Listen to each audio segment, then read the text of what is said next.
ਬਾਬਾ ਗੁਰੂ ਨਾਨਕ ਸਾਹਿਬ ਆਪਦੀ ਕਿਤਾਬ ਗੁਰੂ ਗ੍ਰੰਥ ਦੇ ਵਿੱਚ ਲਿਖਦੇ ਨੇ ਕਿ ਭਾਦਰੋਂ ਬਾਰਿਸ਼ਾਂ ਦਾ ਮਹੀਨਾ ਹੈ, ਜਿਨ੍ਹਾਂ ਦੇ ਨਾਮ ਵਿਸਾਖ, ਜੇਠ, ਹਾੜ, ਸੌਣ, ਭਾਦਰੋਂ, ਅੱਸੂ, ਕੱਤੇ, ਮੱਘਰ, ਪੋਹ, ਮਾਘ, ਫੱਗਣ ਤੇ ਜੇਠ ਨੇ। ਅਸਲਾਮ ਵਾਲੇਕਮ ਵੀਰੋ, ਮੈਂ ਤੁਹਾਡਾ ਵੀਰ ਜ਼ਹੀਰ ਜੱਟ ਸੋਹਣੇ ਪੰਜਾਬ ਦੇ ਦਿਲ ਲਾਹੌਰ ਤੋਂ। ਤੇ ਅੱਜ ਭਾਦਰੋਂ ਦੀ 22 ਦੇਸੀ ਮਹੀਨਾ ਜਾਂ ਪੰਜਾਬੀ ਦਾ ਮਹੀਨਾ ਭਾਦਰੋਂ, ਉਹਦੀ ਅੱਜ 22 ਤਰੀਕ। ਤੇ ਆਂਦੇ ਨੇ ਕਿ 22 ਤਰੀਕ ਜਿਹੜੀ 22 ਭਾਦਰੋਂ ਹੈ ਉਹ ਗਰਮੀਆਂ ਦਾ ਇਖਤਤਾਮ ਤੇ ਸਰਦੀਆਂ ਦੀ ਸ਼ੁਰੂਆਤ ਹੈ। ਤੇ ਕੁਛ ਪੰਜਾਬੀ ਰਵਾਇਤਾਂ ਦੇ ਮੁਤਾਬਕ ਆਂਦੇ ਨੇ ਕਿ 22 ਭਾਦਰੋਂ ਦੀ ਰਾਤ ਨੂੰ ਇੱਕ ਤਾਰਾ ਚੜ੍ਹਦਾ ਹੈ, ਜਿਹਦਾ ਇਹ ਮਤਲਬ ਹੈ ਕਿ ਗਰਮੀਆਂ ਜਿਹੜੀਆਂ ਨੇ ਹੁਣ ਜਾ ਰਹੀਆਂ ਨੇ ਤੇ ਸਰਦੀਆਂ ਆ ਰਹੀਆਂ ਨੇ। ਇਸ ਤੋਂ ਬਾਅਦ 22 ਭਾਦਰੋਂ ਤੋਂ ਬਾਅਦ ਜਿਹੜੀ ਦਿਨ ਹੈ ਉਹ ਦਿਨ ਧੁੱਪ ਹੁੰਦੀ ਹੈ, ਲੇਕਿਨ ਰਾਤ ਨੂੰ ਮੌਸਮ ਠੰਡਾ ਹੋ ਜਾਂਦਾ ਹੈ ਤੇ ਤਰੇਲ ਪੈਂਦੀ ਹੈ, ਤੇ ਜਿੰਦੀ ਵਜ੍ਹਾ ਨਾਲ ਮੌਸਮ ਜਿਹੜਾ ਨਾ ਬਦਲ ਜਾਂਦਾ ਹੈ। ਤੇ ਇਸ ਤੋਂ ਬਾਅਦ ਦਿਨ ਬ ਦਿਨ ਜਿਹੜਾ ਮੌਸਮ ਚੇਂਜ ਹੁੰਦਾ ਰਹਿੰਦਾ ਹੈ। ਤੇ ਮੈਂ ਨਾਲ ਤੁਹਾਨੂੰ ਇਹ ਦੱਸਦਾ ਜਾਵਾਂ ਕਿ ਦੇਸੀ ਮਹੀਨੇ ਜਿਹੜੇ ਜਾਂ ਪੰਜਾਬੀ ਮਹੀਨੇ, ਇਹਨੂੰ ਗੁਰੂ ਨਾਨਕਸ਼ਾਹੀ ਕੈਲੰਡਰ ਵੀ ਆਂਦੇ ਨੇ। ਨਾਨਕਸ਼ਾਹੀ ਕੈਲੰਡਰ, ਇਹਦੀ ਜਿਹੜੀ ਸ਼ੁਰੂਆਤ ਹੈ ਉਹ 1469 ਈਸਵੀ ਯਾਨੀ ਕਿ 1469 ਤੋਂ ਬਾਬੇ ਗੁਰੂ ਨਾਨਕ ਦੀ ਪੈਦਾਇਸ਼ ਤੋਂ ਸ਼ੁਰੂ ਹੁੰਦੀ ਹੈ। ਤੇ ਦੂਜੇ ਕੈਲੰਡਰਾਂ ਦੀ ਤਰ੍ਹਾਂ ਇਹਦੇ ਵੀ 12 ਹੀ ਮਹੀਨੇ ਨੇ, ਜਿਨ੍ਹਾਂ ਦੇ ਨਾਮ ਵਿਸਾਖ, ਜੇਠ, ਹਾੜ, ਸੌਣ, ਭਾਦਰੋਂ, ਅੱਸੂ, ਕੱਤੇ, ਮੱਘਰ, ਪੋਹ, ਮਾਘ, ਫੱਗਣ ਤੇ ਜੇਠ ਨੇ। ਤੇ ਇਹਨਾਂ ਦੇ ਵਿੱਚ ਜਿਹੜਾ ਸੌਣ ਤੇ ਭਾਦਰੋਂ ਦਾ ਮਹੀਨਾ ਹੈ ਇਹ ਬਾਰਿਸ਼ਾਂ ਦਾ ਮਹੀਨਾ ਗਿਣਿਆ ਜਾਂਦਾ ਹੈ। ਬਾਬਾ ਗੁਰੂ ਨਾਨਕ ਸਾਹਿਬ ਆਪਦੀ ਕਿਤਾਬ ਗੁਰੂ ਗ੍ਰੰਥ ਦੇ ਵਿੱਚ ਲਿਖਦੇ ਨੇ ਕਿ ਭਾਦਰੋਂ ਬਾਰਿਸ਼ਾਂ ਦਾ ਮਹੀਨਾ ਹੈ ਤੇ ਬੜਾ ਖੂਬਸੂਰਤ ਮਹੀਨਾ ਹੈ। ਤੇ ਸੌਣ ਦੇ ਭਾਦਰੋਂ ਦੇ ਵਿੱਚ ਬੱਦਲ ਜ਼ਮੀਨ 'ਤੇ ਆਉਂਦੇ ਨੇ ਤੇ ਮੀਂਹ ਬਰਸਾਉਂਦੇ ਨੇ, ਤੇ ਜਿਹਦੇ ਨਾਲ ਜ਼ਮੀਨ ਜਿਹੜੀ ਹੈ ਉਹ ਪਾਣੀ ਤੇ ਸ਼ਹਿਦ ਦੇ ਨਾਲ ਭਰ ਜਾਂਦੀ ਹੈ।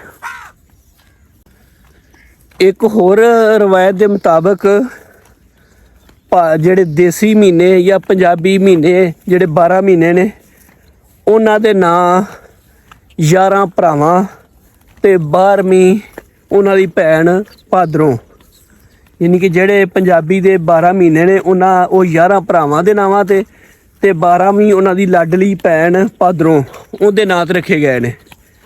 ਤੇ ਆਂਦੇ ਨੇ ਰਵਾਇਤਾਂ ਦੇ ਵਿੱਚ ਕਿ ਜਿਹੜੀ ਭਾਦਰੋਂ ਸੀ ਉਹ ਬੜੀ ਲਾਡਲੀ ਸੀ ਤੇ ਖੂਬਸੂਰਤ ਸੀ, ਤੇ ਲੇਕਿਨ ਉਹਦੇ ਨਾਲ ਨਾਲ ਉਹ ਬੜੀ ਜਿਹੜੀ ਹੈ ਨਾ ਨੱਕ ਚੜੀ ਤੇ ਤੇਜ਼ ਤਬੀਅਤ ਦੀ ਵੀ ਸੀ। ਤੇ ਇਹਦੇ ਤੋਂ ਹੀ ਭਾਦਰੋਂ ਦਾ ਮਹੀਨਾ ਲਿਆ ਗਿਆ ਹੈ ਕਿ ਭਾਦਰੋਂ ਦੇ ਮਹੀਨੇ ਦੇ ਵਿੱਚ ਜੇ ਤਾਂ ਬਾਰਿਸ਼ਾਂ ਹੋਣ ਤੇ ਮੌਸਮ ਜਿਹੜਾ ਹੈ ਬੜਾ ਖੂਬਸੂਰਤ ਹੋ ਜਾਂਦਾ, ਹਵਾ ਚੱਲੇ ਤੇ ਮੌਸਮ ਸੁਹਾਨਾ ਤੇ ਖੂਬਸੂਰਤ ਹੋ ਜਾਂਦਾ, ਤੇ ਜੇ ਖੁਸ਼ਕ ਹੋਵੇ ਤਾਂ ਹਰ ਸ਼ੈ ਨੂੰ ਖੁਸ਼ ਕਰ ਦਿੰਦਾ ਹੈ। ਤੇ ਇਹ ਉਹ ਭਾਦਰੋਂ ਜਿਹੜੀ ਇਹਨਾਂ ਦੀ ਦੂਸਰੇ ਜਿਹੜੇ 11 ਮਹੀਨੇ ਨੇ ਉਹਨਾਂ ਦੀ ਭੈਣ ਸੀ, ਉਹਦੀ ਤਬੀਅਤ ਦੇ ਹਿਸਾਬ ਨਾਲ ਹੀ ਇਹ ਮਹੀਨਾ ਭਾਦਰੋਂ ਰੱਖਿਆ ਗਿਆ ਹੈ। ਭਾਦਰੋਂ ਦੇ ਮਹੀਨੇ ਦਾ ਜਿਹੜਾ ਆਗਾਜ਼ ਹੈ, ਜਿਹੜਾ ਭਾਦਰੋਂ ਦਾ ਮਹੀਨਾ ਸ਼ੁਰੂ ਹੁੰਦਾ ਹੈ, ਉਹ ਅੰਗਰੇਜ਼ੀ ਮਹੀਨੇ ਅਗਸਤ ਦੀ 16 ਤਰੀਕ ਤੋਂ ਲੈ ਕੇ ਤੇ ਸਤੰਬਰ ਦੀ 15 ਤਰੀਕ ਤੱਕ ਹੁੰਦਾ ਹੈ। ਇਹ ਮਹੀਨੇ ਦੇ 31 ਦਿਨ ਹੁੰਦੇ ਨੇ। ਤੇ ਭਾਦਰੋਂ, ਸੌਣ ਭਾਦਰੋਂ ਦੇ ਜਿਹੜੇ ਮਹੀਨੇ ਨੇ ਇਹ ਪੰਜਾਬ ਦੇ ਚੜ੍ਹਦੇ ਪੰਜਾਬ ਤੇ ਲਹਿੰਦੇ ਪੰਜਾਬ ਦੇ ਬਾਰਿਸ਼ਾਂ ਦੇ ਮਹੀਨੇ ਗਿਣੇ ਜਾਂਦੇ ਨੇ। ਮੂਨਸੂਨ ਬਾਰਿਸ਼ਾਂ ਦੇ ਇਹ ਮਹੀਨੇ ਗਿਣੇ ਜਾਂਦੇ ਨੇ।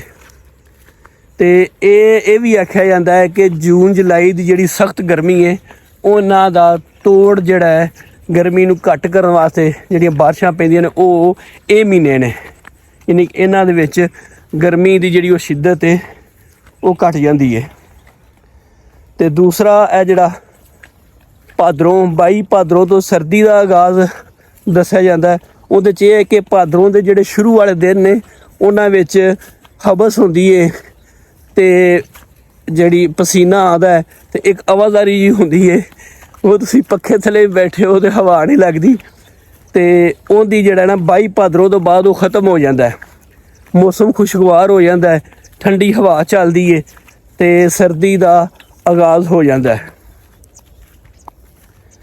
ਤੇ ਭਾਦਰੋਂ ਦੇ ਵਿੱਚ ਜਦੋਂ ਬਾਰਿਸ਼ਾਂ ਪੈਂਦੀਆਂ ਨੇ ਤੇ ਜਿੰਨੇ ਚਰਿੰਦ ਪਰਿੰਦ ਹਵਾਨ ਜਾਨਵਰ ਸਾਰੇ ਬਾਹਰ ਨਿਕਲ ਆਉਂਦੇ ਨੇ ਤੇ ਇੱਕ ਬਹਾਰ ਦਾ ਸਮਾਂ, ਸਾਰੇ ਪੌਦੇ ਦਰਖਤ ਜਿਹੜੇ ਨੇ ਉਹ ਹਰੇ ਭਰੇ ਹੋ ਜਾਂਦੇ ਨੇ।